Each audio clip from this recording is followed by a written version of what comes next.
Welcome to the Black Room Chronicles. In each story, you'll hear from those who've stumbled upon experiments never meant to see the light of day. Some make it out, others don't. Tonight, we bring you Experiment 002, the window in the motel room. Remember, curiosity often comes at a price.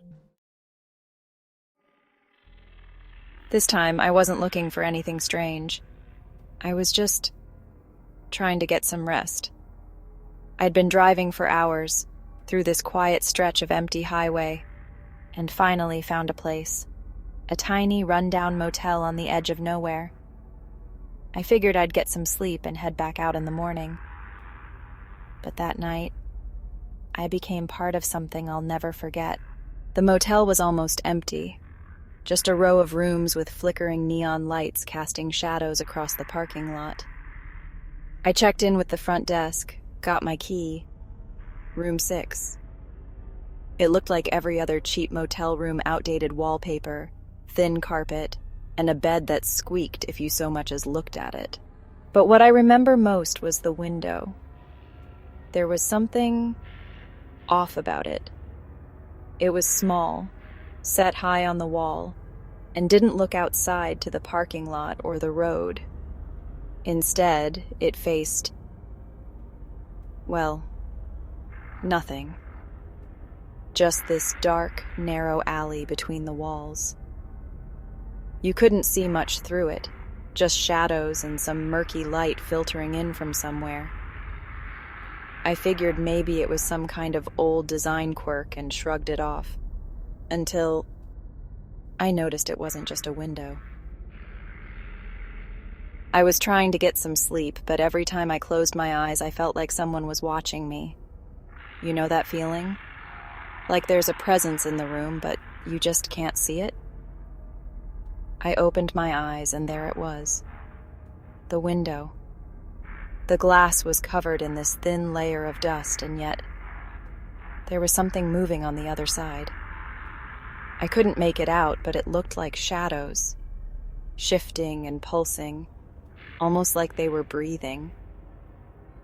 I tried to tell myself it was just my mind playing tricks, so I turned over, squeezed my eyes shut, and tried to ignore it. But then, I heard it. A soft tap, like a fingernail, tapping against the glass.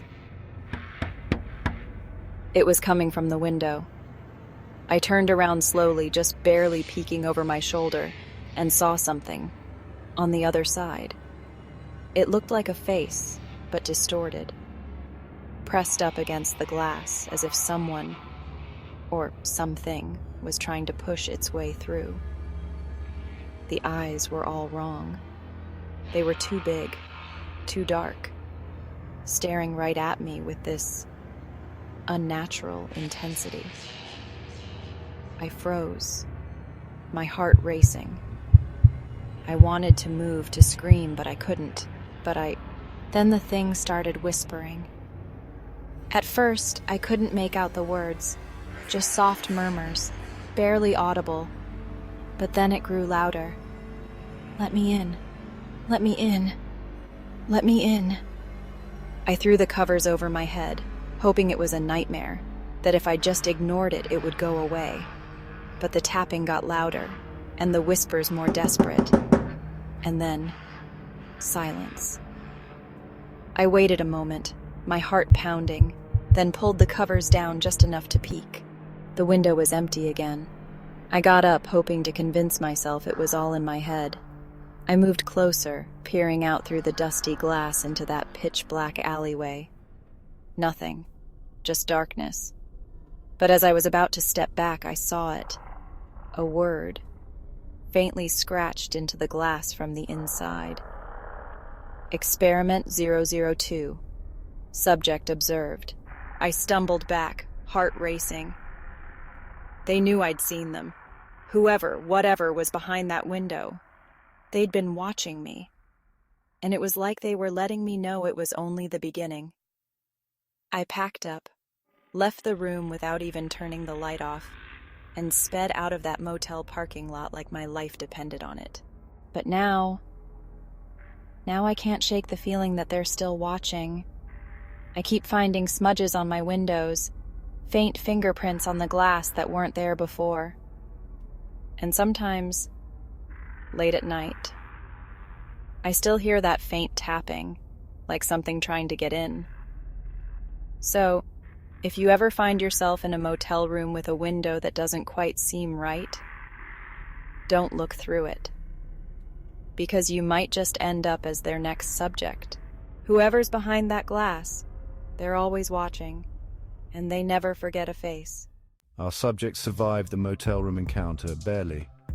But there are more experiments waiting just beyond the places you'd expect. Ordinary doors, common windows, all part of something much bigger, much darker. If you're intrigued, prepare yourself for our next test. Experiment 003 is coming soon, and it just might be closer than you think.